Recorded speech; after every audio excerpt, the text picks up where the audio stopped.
متهم و شاکی بیان به جایگاه. سلام آقای قاضی. سلام. سلام علیکم. سلام علیکم.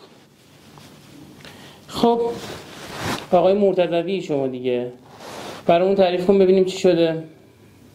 بله آقای قاضی، ایشون همسایه ما بود. ما گفتیم ایشون تو بالکنش و هم داشت یه سری گل و گیاه و اینا میکاشت تو گلدون.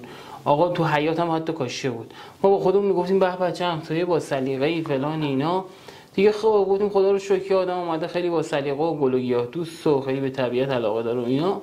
آقا یه چند وقتی گذشت و ما دیدیم نه، مثل اینکه این گلدونا یه داستانی دارن. یه سری آدما نگاه کن خوشحاله، یه سری آدما می اومدن میرفتن، مثلا یه سری آدمای مشکوک آنورمال. آقای قاضی نگو این آقا خشخاش و نمیدونم این گلمول و تریاک مریاک و اینا میکاشه. من چی بوده داستان؟ دیدیم این بابا هر روز یه سری آدم معلوم الحال هم میان اونجا میرن.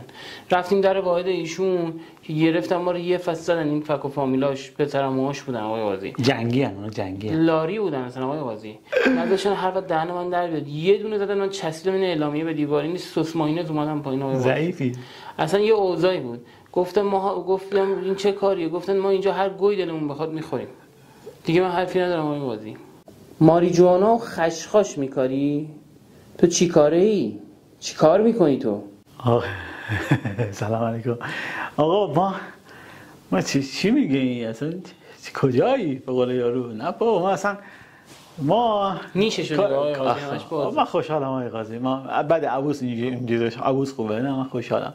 من خشخاش که مگه جرم خشخاش همه جا هستش، کمبلی میفروشن برای شادی آوره. ما واسه ما یه مجموعه بودیم همه شاد می‌خواستیم شاد بشیم. ما بعد این همه خندوانه نشون میدن مگه چیز بدی؟ میخندن همه دور هم، ما می‌خواستیم دور هم بخندیم. خب من به کشاورزی خیلی علاقه دارم، شانسی یه سری چیزا کاشتم، ولی خب ماری جوانانه نمیدونم چی اینا رو که من نمیدونستم. من کاشتم، بعد من چون به طب سنتی هم این هر چیزش گفتیم بیا نمیومد، بیا دمنوش بخور، نیومد.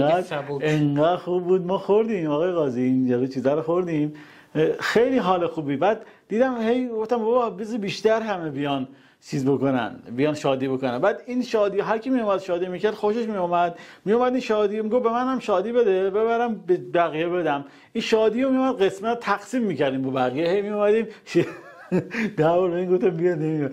بعد اینجوری کردیم این شادی ها ما هم تقسیم کنیم، تقسیم نشون. این ترکی میبرد هر محل خودش تقسیم میکرد، شادی هامون رو به هم تقسیم میکردیم. من فهمیدم یه کار خوبی دارم میکنم، چون بهم میگفتن آفرین.